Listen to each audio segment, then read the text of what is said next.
Assalamualaikum warahmatullahi wabarakatuh. Perkenalkan, nama saya Danis Arista Putri dengan NIM 7211419187 dari Rombel Akuntansi B. Di sini saya akan menjelaskan materi Sistem Informasi Manajemen, lebih tepatnya materi bab 6 tentang manajemen basis data. Pertama, ada organisasi data. Hierarki data. Data bisnis secara tradisional telah diorganisasikan ke dalam suatu hierarki field-field data yang bergabung untuk membentuk record lalu membentuk file. Field data adalah unit data terkecil yang mencerminkan jumlah data terkecil yang akan ditarik dari komputer pada satu waktu. Record sendiri adalah suatu koleksi field-field data yang berhubungan. Sedangkan file adalah koleksi record yang saling berhubungan. Dan yang terakhir, basis data adalah suatu kumpulan data yang berada di bawah kendali piranti lunak sistem manajemen basis data. Yang kedua ada spreadsheet sebagai basis data sederhana, yaitu tabel yang berisi baris dan kolom yang dapat disajikan dalam suatu spreadsheet, karena banyak pengguna yang telah mengenalnya. Ia dapat digunakan untuk memperkenalkan konsep-konsep basis data. Yang ketiga ada flat file. Merupakan suatu tabel yang tidak memiliki kolom-kolom yang berulang.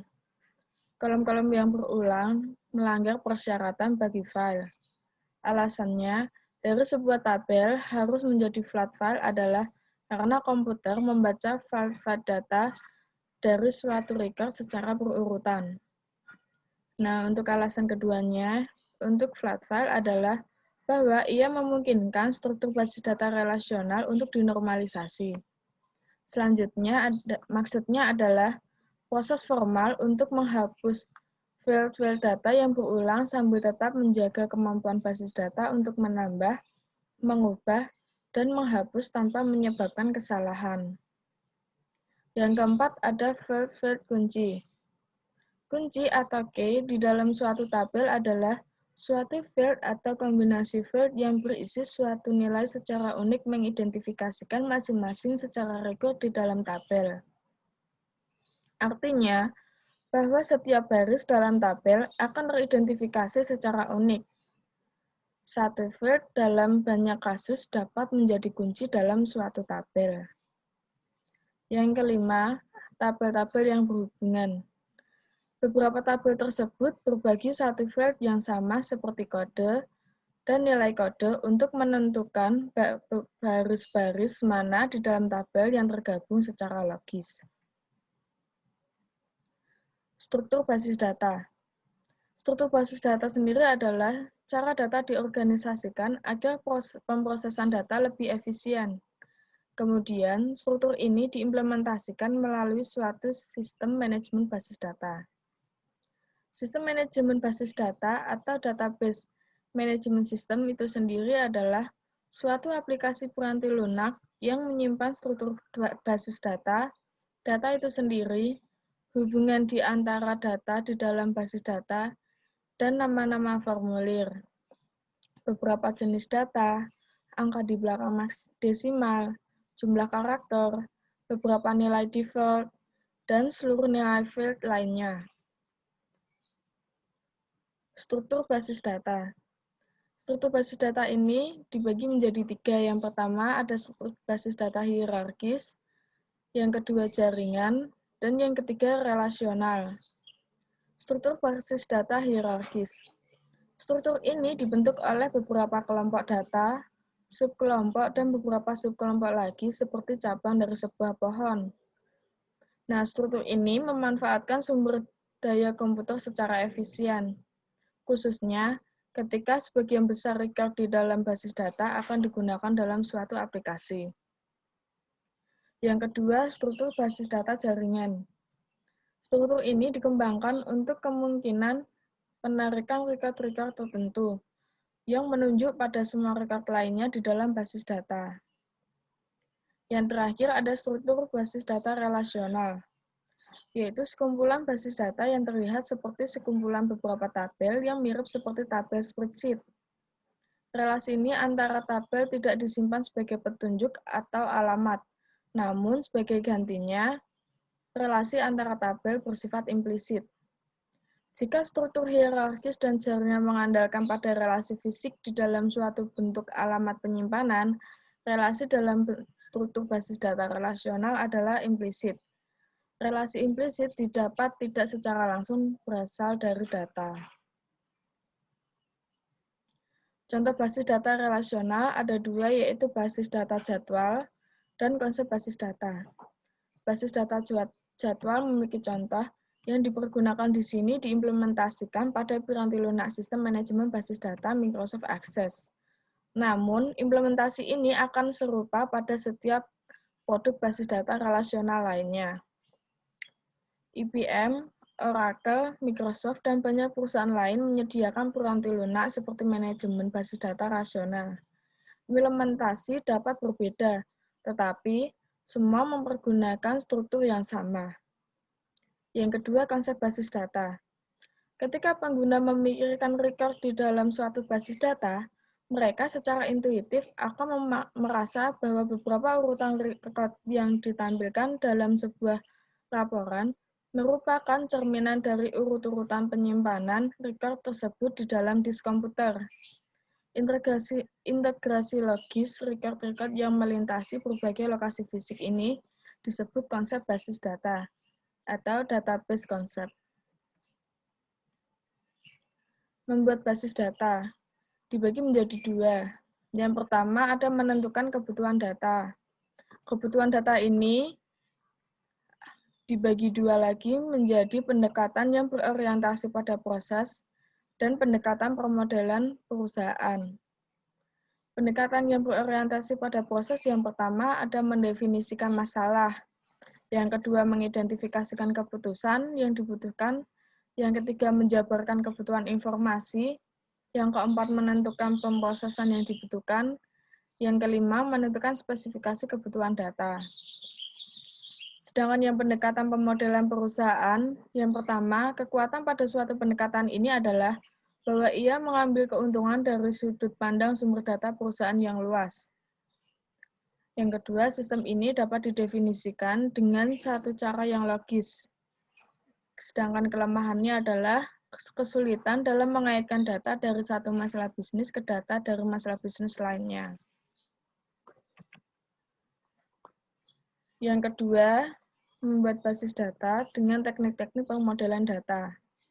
Dibagi menjadi dua juga, yaitu ada diagram relasi entitas dan diagram kelas. Diagram relasi entitas atau entity relationship diagram ada dua. Yang pertama, seperti ditunjukkan dengan namanya, berhubungan dengan data di dalam entitas dan berhubungan antar entitas. Ketika pengguna dan spesialis informasi mulai untuk berkomunikasi tentang kebutuhan data untuk suatu sistem informasi, mereka akan berbicara mengenai pengumpulan field-field data yang saling berhubungan atau entitas daripada field-field data individu. Digunakan untuk menguraikan hubungan antara beberapa kumpulan data konseptual sehingga record-recordnya saling terhubung dan akan dapat digabungkan bersama. Yang kedua, diagram kelas atau kelas diagram. Terdiri atas beberapa kelas yang memiliki nama. Field-field ini di dalam kelas dan beberapa tindakan atau kadang sering disebut metode yang dilakukan atas kelas digunakan untuk menguraikan hubungan data maupun beberapa tindakan yang mengoperasikan data di dalam relasi.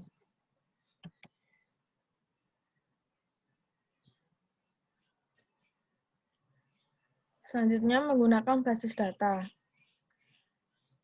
Yang pertama, laporan dan formulir. Mayoritas interaksi pengguna dengan basis data adalah melalui laporan dan formulir.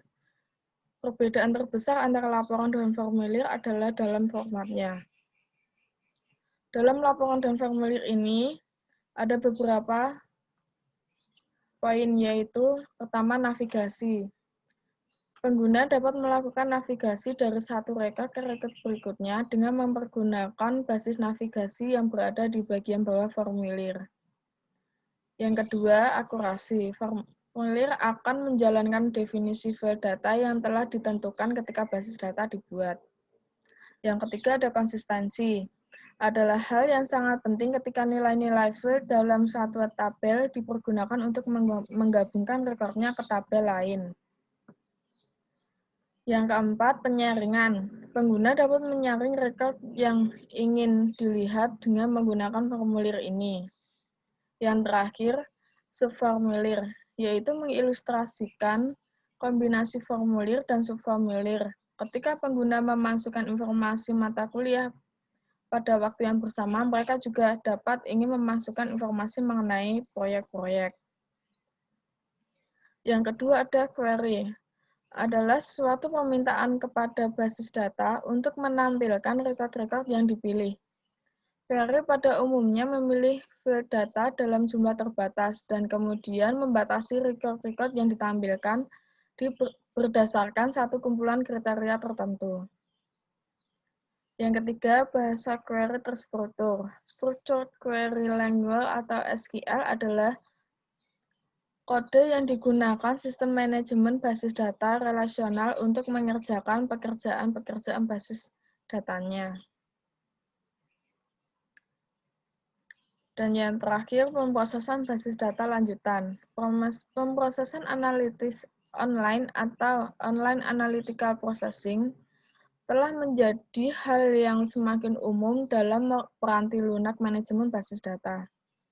Beberapa vendor memasukkan fitur ini untuk memungkinkan dilakukannya analisis data yang mirip dengan statistik cross tabulation.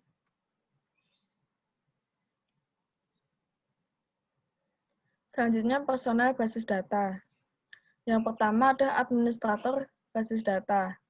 Spesialis informasi yang ahli dalam mengembangkan, menyediakan, dan mengamankan basis data adalah administrator basis data. Administrator basis data mengawasi seluruh aktivitas basis data. Mereka juga harus memiliki keahlian manajerial maupun keahlian teknis yang tinggi. Berikut ada beberapa tugas database administrator yang dapat dibagi menjadi 4 area utama. Yang pertama, perencanaan basis data mencakup bekerja dengan beberapa manajer area bisnis dalam mendefinisikan kebutuhan data perusahaan. Yang kedua, implementasi basis data terdiri dari atas pembuatan basis data untuk mengikuti spesifikasi dari sistem manajemen basis data yang dipilih. Yang ketiga, operasi basis data meliputi penawaran program-program pendidikan bagi para pengguna basis data dan memberikan bantuan. Yang terakhir, keamanan basis data meliputi pengawasan aktivitas basis data dengan menggunakan angka statistik yang diberikan oleh sistem manajemen basis data. Yang kedua ada programmer basis data. Menunjukkan spesialisasi dan seleksi tingkat tinggi, mereka seringkali memiliki lebih banyak pengalaman dan pelatihan beberapa programmer lain yang dimiliki perusahaan. Dan yang terakhir yaitu pengguna akhir. Pengguna akhir tidak dapat diabaikan sebagai personel penting yang berinteraksi dengan basis data. Mereka membuat laporan dan formulir, memberikan query pada basis data, dan menggunakan jawaban dari pertanyaan basis data mereka untuk pengambilan keputusan yang akan mempengaruhi perusahaan dan unsur pokok lingkungannya.